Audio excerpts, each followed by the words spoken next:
प्यारे बच्चों, भारत के 11वें राष्ट्रपति के रूप में डॉक्टर APJ अब्दुल कलाम जो भारत के 11वें राष्ट्रपति है, उनका कार्यकाल 25 जुलाई 2002 से शुरू होकर 25 जुलाई 2007 तक था।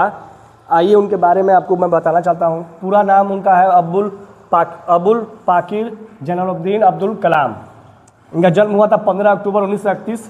स्थान है रामेश्वरम, तमिलनाडु। मृत्यु हुआ था इनका 27 जुलाई 2015। शिक्षा सेंट जोसेफ कॉलेज। व्यवसाय इनका था वैज्ञानिक, एरोस्पेस इंजीनियर, लेखक, राजनेता। ये इनकी समझ लीजिए इस रूप में फेमस हुए थे। उपलब्धियां इनका क्या है? इसरो और DRDO में अग्नि और पृथ्वी जैसी मिसाइलें देना, मिसाइलों का प्रमुख विकास करना। सन 1981 में पद्म भूषण अवार्ड से 1982 में DRDO के डायरेक्टर बने थे। इसके बाद जब DRDO बने, डायरेक्टर बने 1982 में, तो ये अपने डायरेक्टर बनने के बाद ये प्रसन्न नहीं थे, क्योंकि उस समय जो माहौल था, चाइना और पाकिस्तान मिसाइल पे मिसाइल बना रहे थे, जिससे देश की सुरक्षा खतरे में लग रहा था। तो उन्होंने मिसाइल के बारे में सोचना शुरू किया, कल्पना करना शुरू किया। उन्होंने किताबों को पढ़ा। किताबों में उन्होंने महाभारत की किताब उठाई, तो उसमें एक कैरेक्टर थे बर्बरिक। उन्होंने बर्बरिक की कहानी से कुछ सीख लिया। बर्बरिक के पास 3 तीर था। पहला तीर था प्रोटेक्ट करना, दूसरा था अटैक करना, तीसरा था ऐसा तीर था तीसरा जिसे गेम ओवर, जिसको वो तीसरा तीर अगर छोड़ दिया तो जितने लोग वो प्रोटेक्ट अटैक में रखे थे केंद्रित करके, उन सबको खात्मा। उनसे उनको प्रेरणा मिला। उन्होंने क्या किया, एक ऐसा मिसाइल मारने का कल्पना किया जिससे हम जिस लोकेशन को तय कर ले, जिस लोकेशन पे मैं उस तीर को छोड़ना चाहूँ, उस लोकेशन पे किस को मारना है, किस को छोड़ना है, ये तीनों हम प्रोटेक्ट करके और अटैक करके और गेम ओवर करके मैं ख़त्म कर दूँ। तो उन्होंने इस पर एक कार्य करना जब शुरू किया, तो उसका एक नाम रखा इंटीग्रेटेड गाइडेड मिसाइल। क्या? इंटीग्रेटेड गाइडेड मिसाइल उन्होंने शुरू किया बनाना। Integrated guided missile, guided missile. इससे क्या फ़ायदा होने वाला था कि वो जिसको जहाँ चाहे, जितना चाहे उतना तबाही या उतना वो नुकसान पहुँचा सकते थे।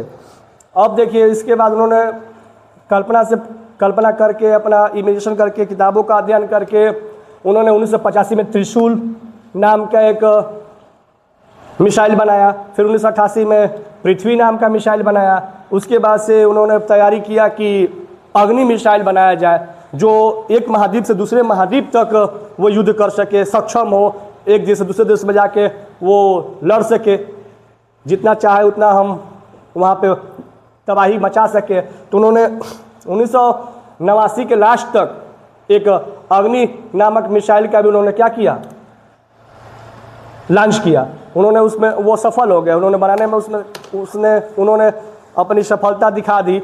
उनका कहना था, उनका एक हमको एक बात, उनकी लाइन याद आया कि उन्होंने कहा था अपने लाइन में कि इंतज़ार करने वालों को उतना ही मिलता है जितना कोशिश करने वाले छोड़ देते हैं। बहुत सुंदर लाइन है। इंतज़ार करने वालों को उतना ही मिलता है जितना कोशिश करने वाले छोड़ देते हैं। ये उनकी प्रमुख लाइन है। जो अग्नि 5 अग्नि जो नामक मिसाइल उन्होंने जो लॉन्च किया था, वो एक ऐसा मिसाइल था जो सिर्फ 5 ही देश के पास था। अमेरिका के पास, चीन के पास, फ्रांस के पास, UK के पास और रसिया के पास। उनके अग्नि मिसाइल लॉन्च होने के बाद हम लोग विश्व में 6वां नंबर पर हम लोग की गिनती होती है कि 6वां नंबर भारत है, जिसके साथ अन्य देश के लोग भी अब भारत से डरने लगे।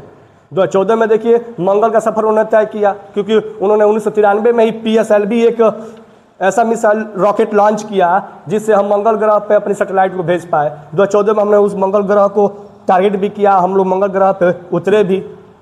हम लोग 2014 में हम लोग कदम भी रखे। उसके बाद 2017 में 104 सैटेलाइट उन्होंने एक बार में छोड़ा। एक रॉकेट से 104 सैटेलाइट छोड़ा जो अंतरिक्ष में भेजा गया। उसके बाद तो पूरे देश में हाहाकार मच गया। कई देश के लोग अपने हम लोगों से मदद मांगने लगे भारत से कि भैया हमारा भी सैटेलाइट वहाँ पे मंगल ग्रह पे छोड़ा जाए, अंतरिक्ष में हमारा भी सैटेलाइट छोड़ा जाए। ऐसे थे हमारे अब्दुल कलाम। इनके लिए जितनी हम तारीफ़ करें उतनी कम है। धन्यवाद। जय हिंद, जय भारत।